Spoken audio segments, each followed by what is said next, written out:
Ya, perdón, perdón la tardanza, doctor. Hola,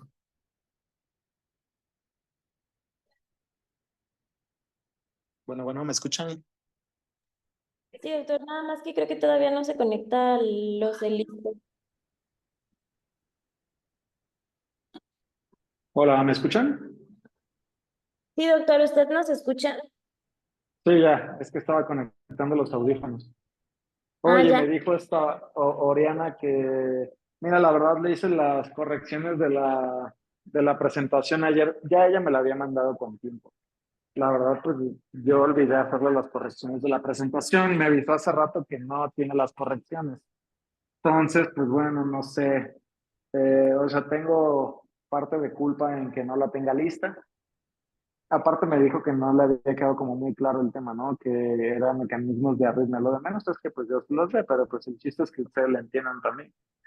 Eh, entonces ya no me respondió ahorita si la va a dar o no la va a dar. Eso es lo que no entendí.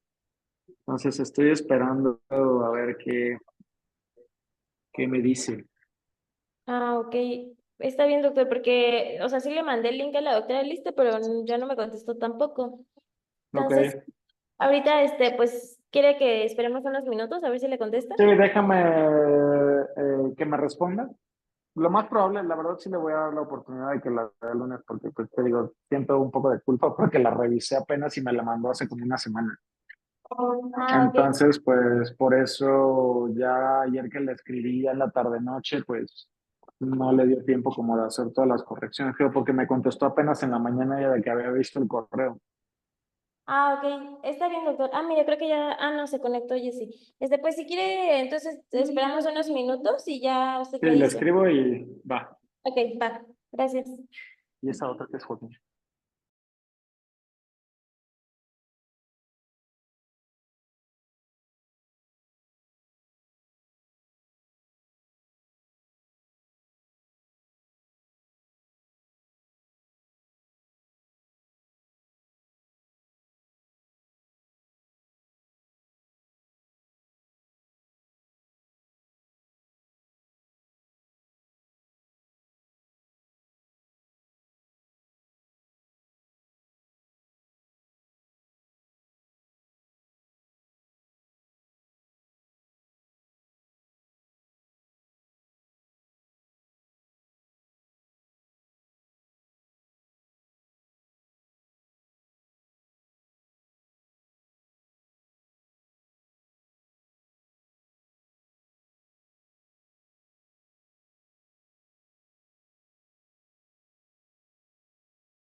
Hola, buenos días. Una disculpa por la demora.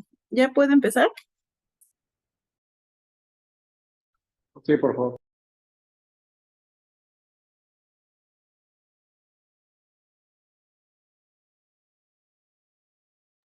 Bueno, primero vamos a empezar hablando del ciclo cardíaco normal. Bueno, normalmente las células del corazón tienen una automaticidad que es la capacidad de generar el impulso eléctrico o la despolarización sin la necesidad de un estímulo externo. El potencial de membrana en reposo aproximadamente está en menos 90 milivoltios. Después de eso empieza la fase cero, en donde va a alcanzar el umbral, que aproximadamente es de menos 65 milivoltios, y ahí es donde se van a abrir los canales de sodio, lo que va a permitir empezar este potencial de acción.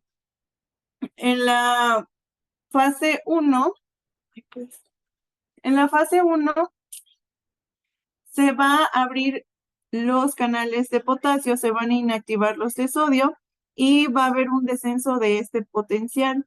Sin embargo, en la fase 2, el calcio se va a oponer a este potasio y va a hacer que pues haya la fase de MZ, donde va a persistir pues nuestro potencial y va a iniciar la contracción del miocito. En la fase 3, ahí es donde se van a activar estos canales de potasio y van a inactivar los de calcio, en donde ya se va a repolarizar nuestra célula. Y por último, en la fase 4 es donde ya se ocurre una repolarización completa que está predominada por los canales de potasio. En este potencial también hay una fase que es la refractaria, que es cuando el potencial de acción no puede ser estimulado para generar una nueva despolarización.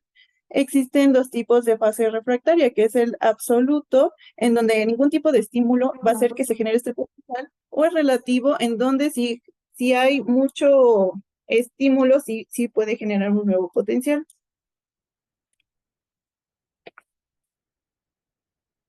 Bueno, en el sistema eléctrico del corazón, como mencionamos, tiene la propiedad del automatismo. Esto se va a ir a través del nodo sinoauricular, que es la frecuencia de descarga más que ocurre más rápido, la más frecuente. De ahí va a pasar al nodo auriculoventricular y esta corriente eléctrica va a pasar a través de las fibras de Purkinje para pues generar todo su potencial de acción a nivel de todo el miocardio. En el mecanismo de las arritmias hay dos tipos de clasificaciones a grandes modos, que es el trastorno de la formación del impulso o un trastorno en la conducción de este impulso. En la formación del impulso tenemos el automatismo o una actividad desencadenada, mientras en la conducción del impulso vamos a tener los mecanismos de reentrada, que más adelante vamos a hablar de ello.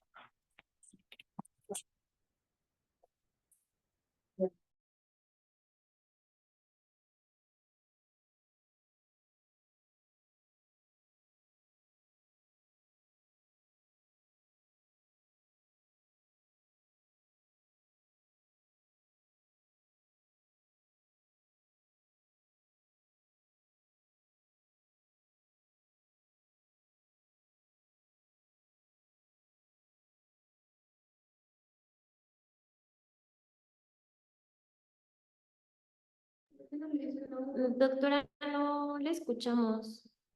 Ah, chico. ¿Ya me escuchan? Ya, gracias. Una disculpa. Bueno, para el automatismo es importante que ocurran tres cosas que van a modificar este tipo de automatismo de nuestras células, que va a ser el potencial de umbral para iniciar nuestro potencial de acción. La segunda es el potencial diastólico de la membrana y el tercera es la rapidez de la despolarización o de la fase 4. En esta imagen, en la A, se ve cómo es un potencial normal que alcanza el umbral y ocurre todas las fases de las que ya hablamos. Mientras Sí, que pero en tienes el, que mencionarles, recuerda que pues estás hablando de la célula de marcapaso, ¿no? O sea, la fase 4 viene siendo en la fase 4 viene siendo, pero en la célula de marcapaso, ¿vale? En la célula de trabajo no ocurre eso. O sea, aquí es donde se va a presentar estas alteraciones. Y eso es lo que vas a explicar ahorita en estos esquemas.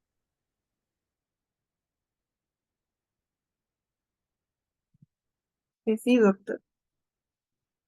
En la B, ahí explicaba que era un umbral que va a estar más acelerado por lo mismo. El potencial de acción no va a tener pues la misma automaticidad o las mismas fases, el mismo tiempo que cualquier otro potencial. En el D, de igual forma, va a ser más rápida la fase de despolarización o la fase 4, en donde se abren los canales de potasio. Todos estos potenciales van a estar influidos por el sistema nervioso autónomo, por las actividades parasimpáticas. La actividad parasimpática va a liberar la acetilcolina. Esto va a hacer que la frecuencia bueno, haya más descarga de potasio y se repolariza en nuestras células. Las maniobras vagales que de igual forma van a liberar mayor cantidad de acetilcolina y la inhibición de la bomba sodio-potasio. Esto va a hacer que nuestro potencial entre en la fase de repolarización y ya entre en un periodo refractario.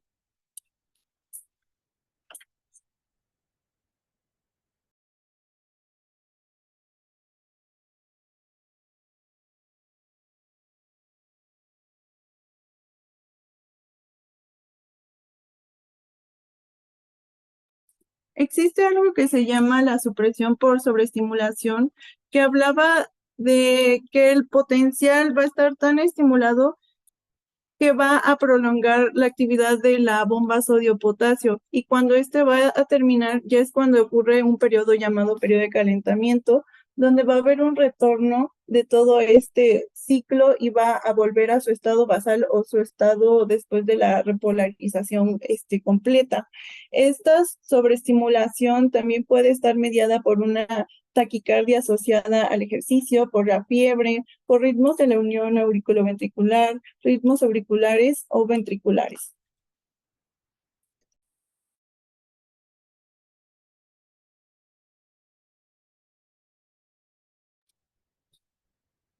Uno de estos trastornos de la formación del impulso va a ser el automatismo anormal, donde las células que no tienen esta propiedad, las células del miocardio, que no tienen esta propiedad de marcapasos, se va a presentar con el automatismo. Van a causar que se realice todo el potencial de acción y que empiece a despolarizar nuestras células. Va a ser mediada por un descenso de potasio y un exceso de catecolaminas. Unos ejemplos de esto es que va a ser menos susceptible a que tenga supresión sobre la sobreestimulación de este ciclo, con lo que mencionamos anteriormente.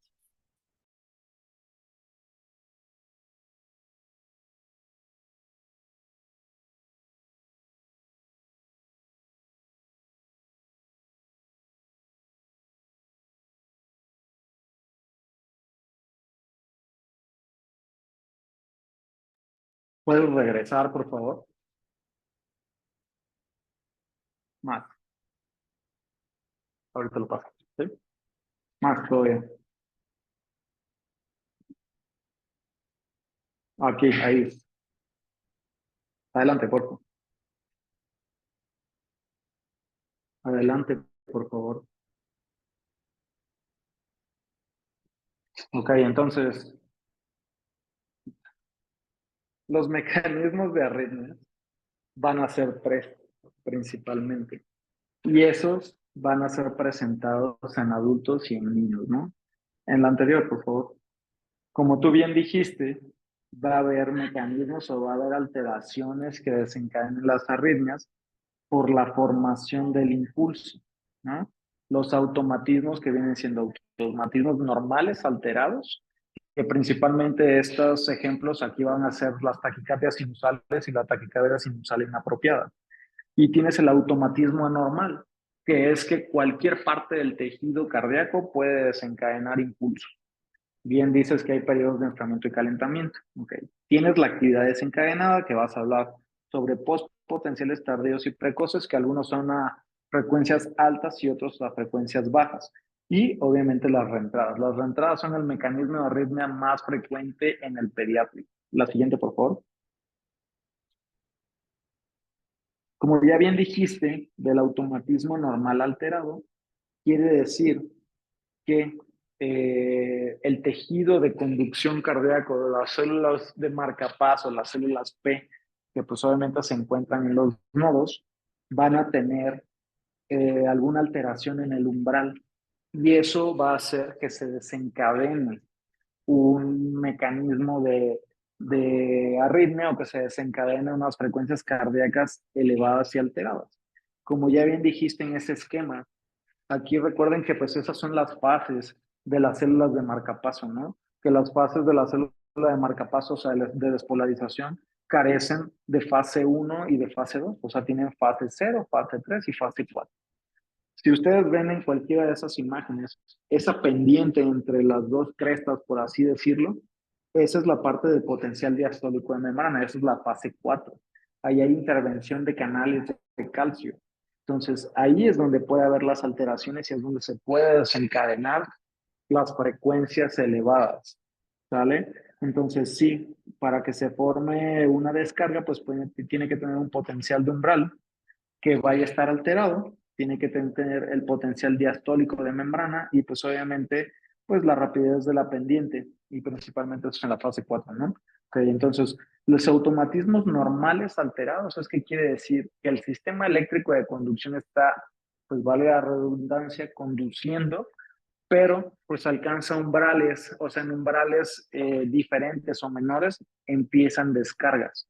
Y ejemplos de estos son taquicardias sinusales, o sea, va a haber momentos en que tengan frecuencias cardíacas cercanas a 200 en niños, en lactantes o recién nacidos, que van a ser taquicardias sinusales, ¿no? Y hay un diagnóstico de descarte que se llama taquicardia sinusal inapropiada, que eso es que de manera aleatoria, por decirlo así, por desencadenantes, se va a iniciar una taquicardia sinusal en momentos donde no debería. Eso no significa, si no tiene la morfología de alguna cosa, ustedes dirían, ah, bueno, es una taquicardia supraventricular. Sí, todas las taquicardias sinusales son supraventriculares, pero hay que ponerles apellido. Entonces, si son taquicardias sinusales, obviamente hay que ver por qué es la causa, ¿no? Principalmente. La siguiente, por favor.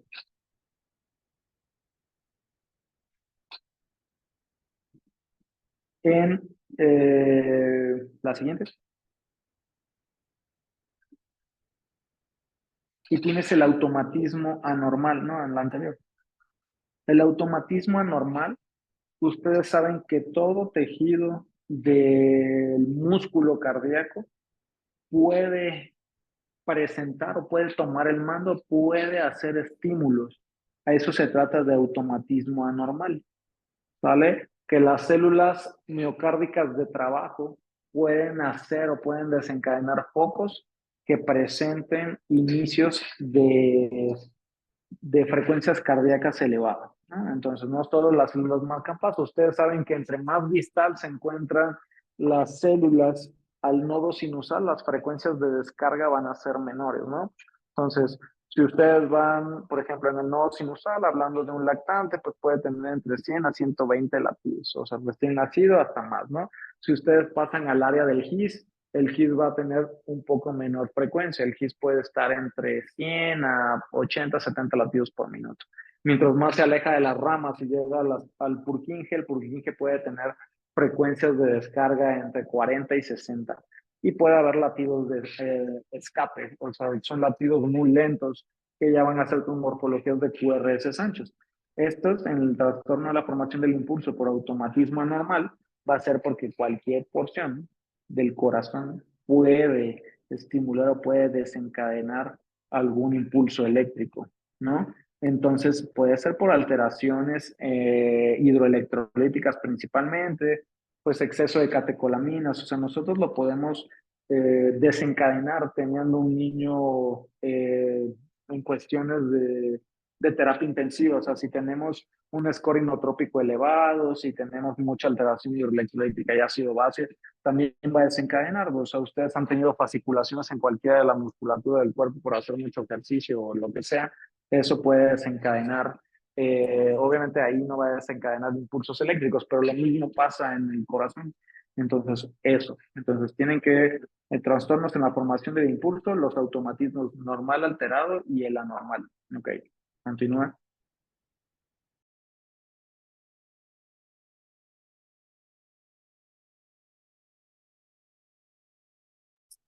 Bueno, otro tipo de en trastorno de la formación del impulso va a ser la actividad desencadenada.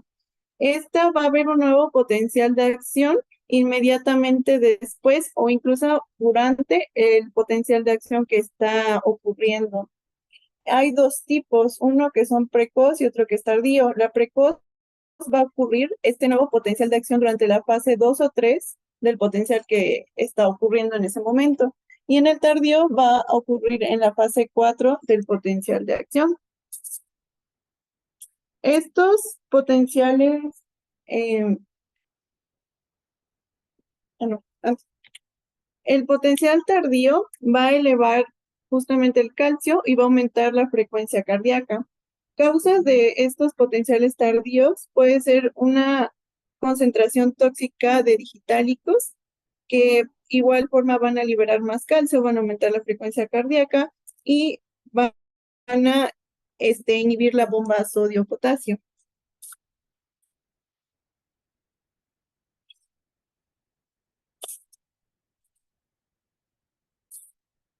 Otro tipo de trastornos de la conducción es el bloqueo, en donde el bloqueo va a haber justamente una falla de la propagación del potencial de acción, porque va a haber una zona en donde se va a encontrar en un periodo refractario que no va a generar el potencial de acción junto con con el resto de las células.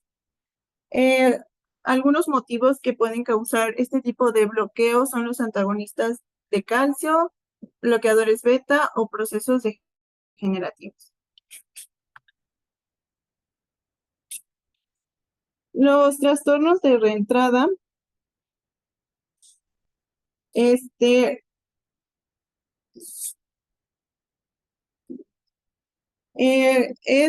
son fibras nerviosas que no, digo, fibras de células cardíacas que no han podido llegar a su repolarización completa, no les han dado el tiempo y de nuevo ocurre una despolarización. Para que se produzca debe de tener también 5 factores, que es el sustrato, que es lo que va a permitir la conducción y la refractariedad de la célula, una zona de bloqueo del tejido, ya sea anatómico, funcional o ambos, debe ser unidireccional, debe tener un trayecto de conducción lenta y un desencadenante que inicie este potencial de acción. Ok, ahí detente, por favor. ¿Puedes regresar tus diapositivas? Más, por favor. Otra. Ahí. En actividad desencadenada. Ahí ya te pasaste.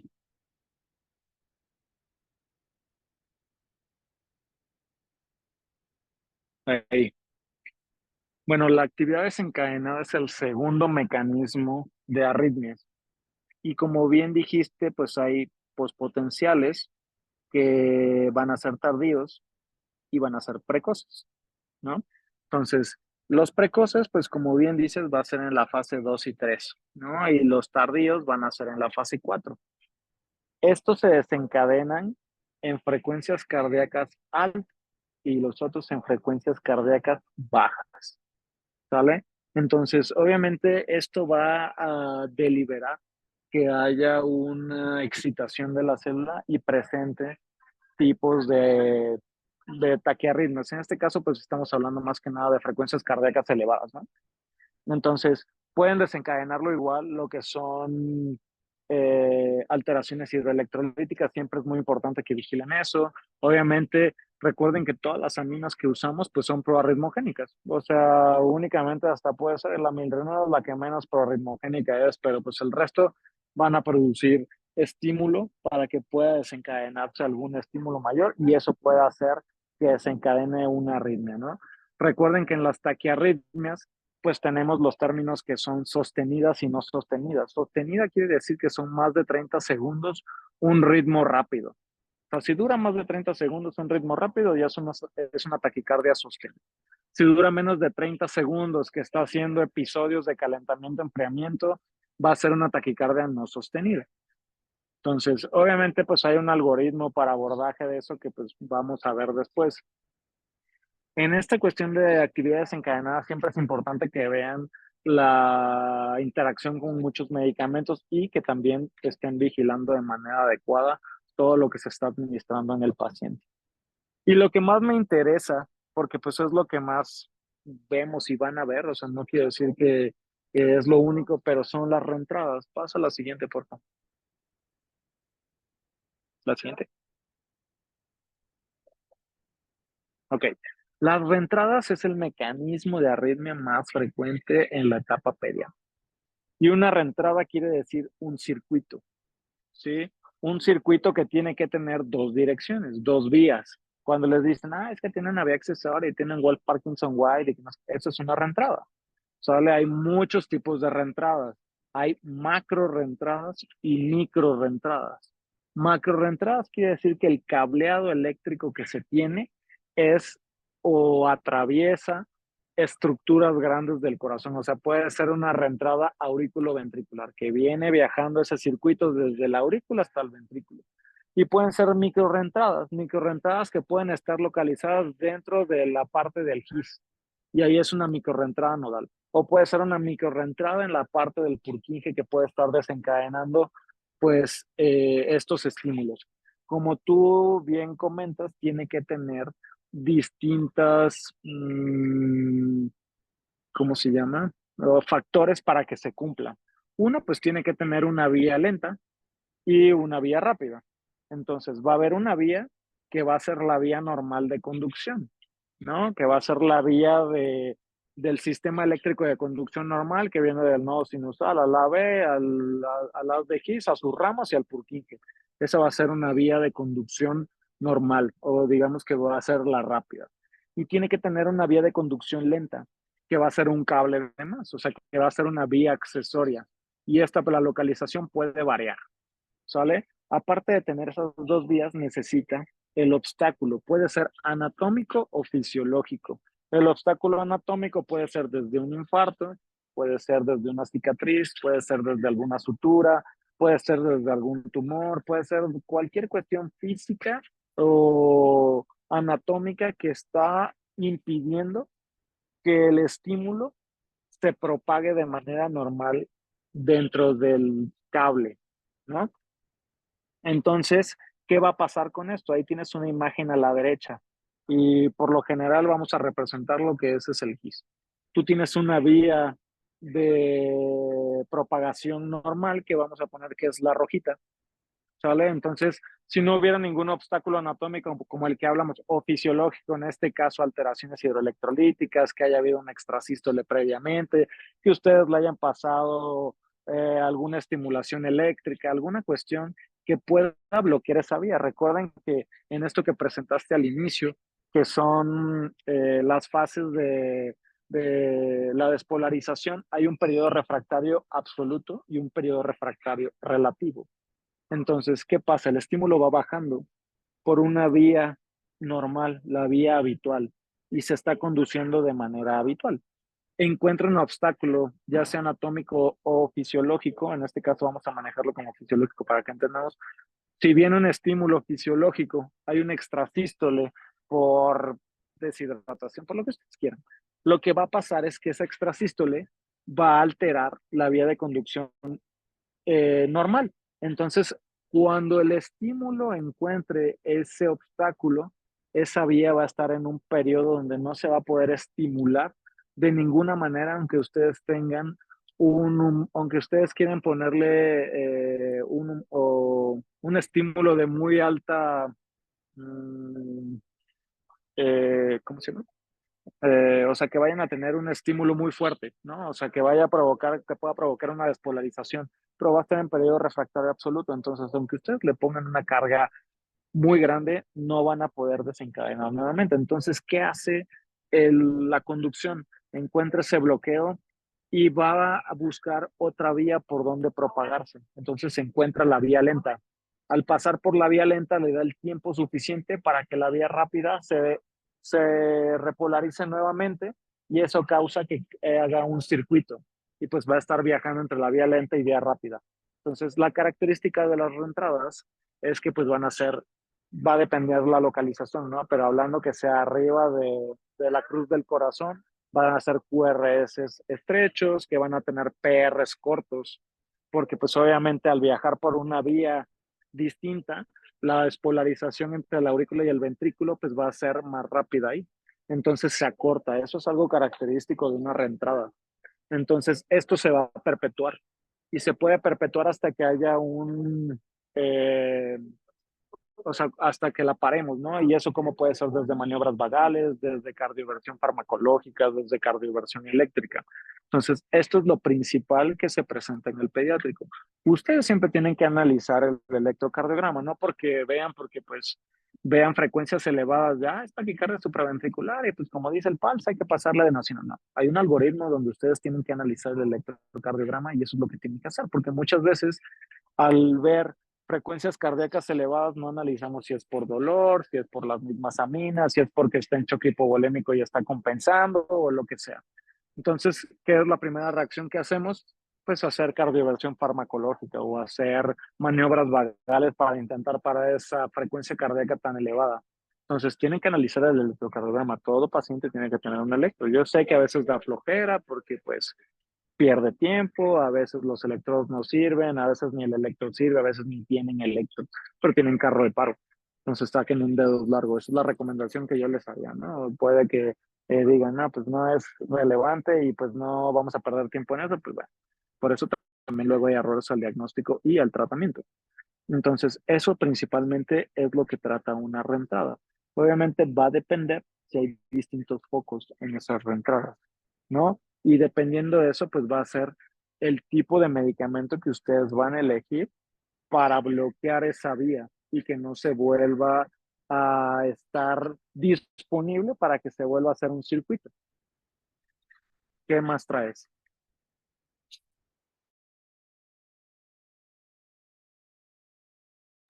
Pues son los tipos de reentrada, porque hay muchos subtipos que está, por ejemplo, Sí, menciónalos. la reentrada de circuito guía, donde hay un núcleo central, es esta imagen, donde se supone que hay muchos impulsos, pero sin embargo el potencial se sigue estimulando hacia la misma dirección. Esta otra que es la reentrada en 8, ese no tengo imagen, pero literal es como, o sea, una que va hacia un lado y otra a otro, formando un 8. Y así es como se va generando el impulso. Esta otra que se llama reflejo, donde ambas van hacia una misma vía, como en la primera imagen que tenemos. El impulso eléctrico va hacia una misma dirección y tenemos la de reentrada de onda espiral, donde igual se van generando varios estímulos eléctricos y va tardando más justamente por lo, lo lento que se va haciendo la vía.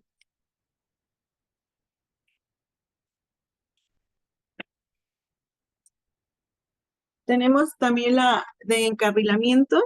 Ese tipo de reentrada es continuo, se va reciclando el mismo potencial y hay una sobreestimulación externa que hasta que se cansa nuestra célula y es cuando ya se desvía este potencial.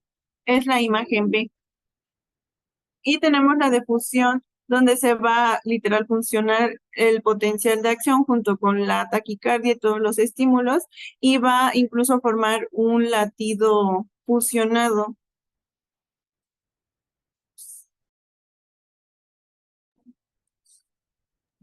Y Ok. pues es Mira, o sea, puede haber, como tú mencionas, o sea, la morfología de la reentrada, pues bueno, es importante para electrofisiología cuando se va a hacer la ablación, ¿no? Pero, pues bueno, a ciencia cierta, o sea, yo les dejé este tema porque, pues, sí quiero que conozcan de qué manera se pueden desencadenar taquicardias o taquiarritmias, ¿no? O sea, las bradiarritmias, pues bueno, van a entrar en otro aspecto que no vamos a hablar ahorita. Pero me es importante que sepan los mecanismos por los que se puede desencadenar una frecuencia cardíaca elevada, ¿no? Desde que pues puede ser comorbilidades del mismo paciente hasta pueden ser cuestiones que nosotros estamos causando, ¿no? Vamos a ponerle dos, tres aminas, porque o sea, tienen que pensar también en eso, que nosotros podemos causar alteraciones en la conducción, ¿no? Entonces, recuerden que lo más importante, lo más o lo principal es que las reentradas son lo principal en el pediátrico. No les voy a decir que 9 de 10 van a ser reentradas, ¿no? Pero un alto porcentaje, cerca de 6 o 5 de cada 10, van a ser reentradas. Lo que me gustaría que ustedes aprendieran es que tienen que saber analizar si son taquicardias sinusales o de verdad necesitan cierta cardioversión farmacológica o eléctrica. Y pues eso únicamente lo van a conseguir al analizar y al tomar electrocardiogramas, ¿no?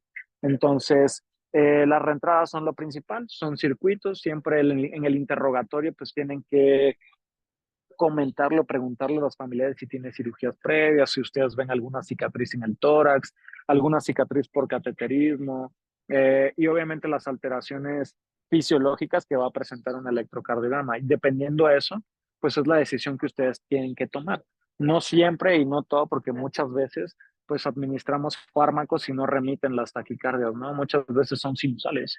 A mí me ha tocado muchas veces, y seguramente a ustedes también, les ha tocado muchas veces que son taquicardias sinusales, donde no, a pesar de que ustedes administren fármacos, no remiten, ¿no?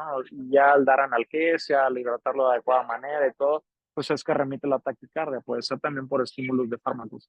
Entonces, eso es lo que quiero que principalmente se aprendan, ¿no? Los tres mecanismos de arritmias, el principal en pediatría son las reentradas, son circuitos, tienen que parar ese circuito para que pues, el paciente mejore, ¿no?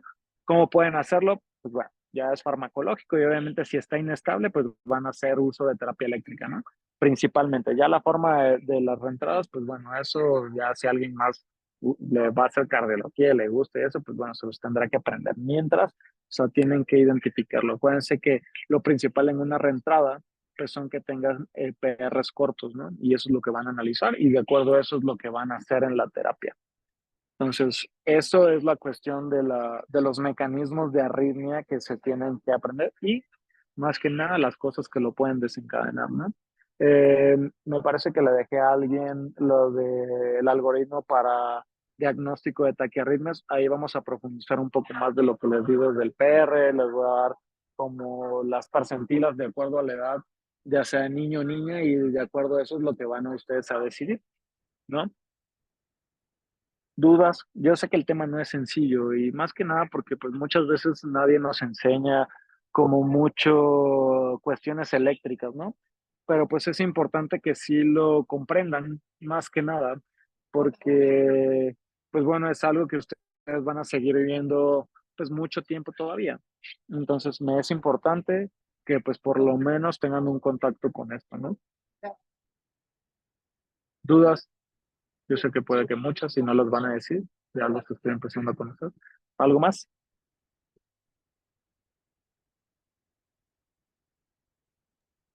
No, doctor, muchas gracias. Pues bueno, pues nos vemos el lunes entonces. Yo creo que en la clase del algoritmo de los taquiarritmos les abordo un poco más esto con un poco más de ejemplos de electros para que puedan como aterrizarlo un poco mejor. Pero pues lo ideal es que lo revisen, ¿vale? Pues bueno, se cuidan, que tengan buen fin de semana. Nos vemos el lunes. Gracias, doctor. Gracias. Adiós. Gracias.